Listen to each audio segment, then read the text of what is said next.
contrary to the sort of aggressive nature of heavy metal or hard rock music, the people who make that music are generally very nice, level-headed people that we just have a lot in common with, and so you can bond with them oftentimes better than you can with people at home. In the same way that I found that once I had a kid, it was harder to relate to people who didn't have kids all of a sudden.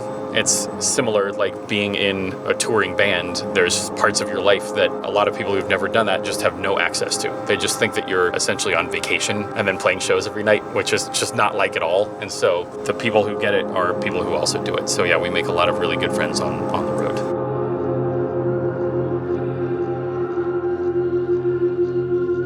With a club show, usually we're headlining club shows, and so we get there in plenty of time. We have plenty of time to unload all of our gear and set it up and make sure everything's working and do a proper sound check. And if there's anything broken, then we have time to fix it and deal with it. But a festival, you're using festival backline, and there's usually just a line check and no sound check, and there's quick turnovers, and there's just a lot more stuff that can go wrong. There's a lot more stuff that's out of your control, basically. And it can feel a little bit more like you are cattle being herded. Sometimes festivals, at least, just the way that they work, because, they go on for several days and the crew is getting tired and they don't care who you are anymore. They're just basically like, they know that the people who kind of look like you need to be in a certain place at a certain time, and that, it's just it's a somewhat different feeling. But then the crowds at the festivals are usually much bigger, and so there's just this different energy that you get from festival crowds.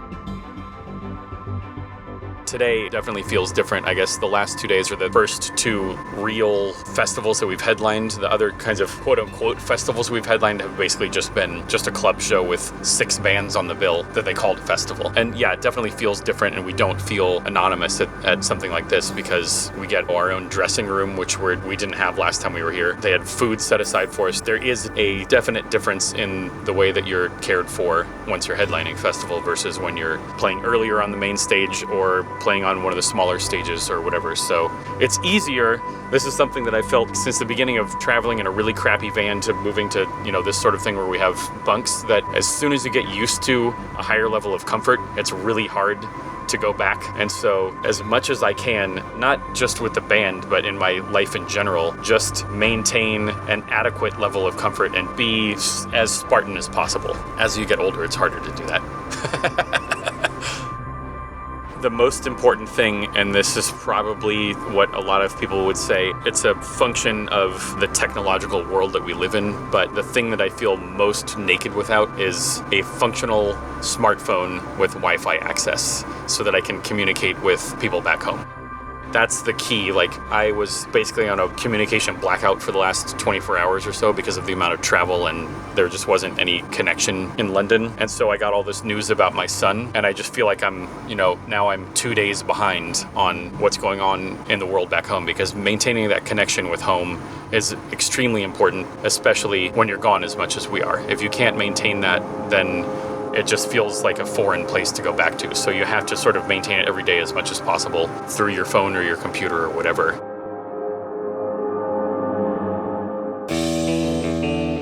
Now that we've gotten a little bit older and our bones are creakier, there's a little bit more jumping up and down and stretching that happens beforehand. The only tradition or ritual that we do as a band is all 4 of us, once we're actually already on stage and once we're really ready to go, then we all take a moment to look at each other in the eye and shake hands and just kind of refocus ourselves. Because for a while, there was a time in the career of the band when we would get to a club and we'd been trapped in the van all day and we would all just disperse. And we wouldn't even see each other until we were climbing on stage to play the show. And so we weren't physically connected to each other, which meant that the energy of the music was kind of disconnected and it took a while to get back centered again. And so we've made it a habit now of always trying to center ourselves and focus on each other for a second before we start playing. None of us have any interest in screwing up anything about the band, and we're all focused on making sure that we put on a good show every night and that we're satisfied with our own performance. We've played enough of the festivals now.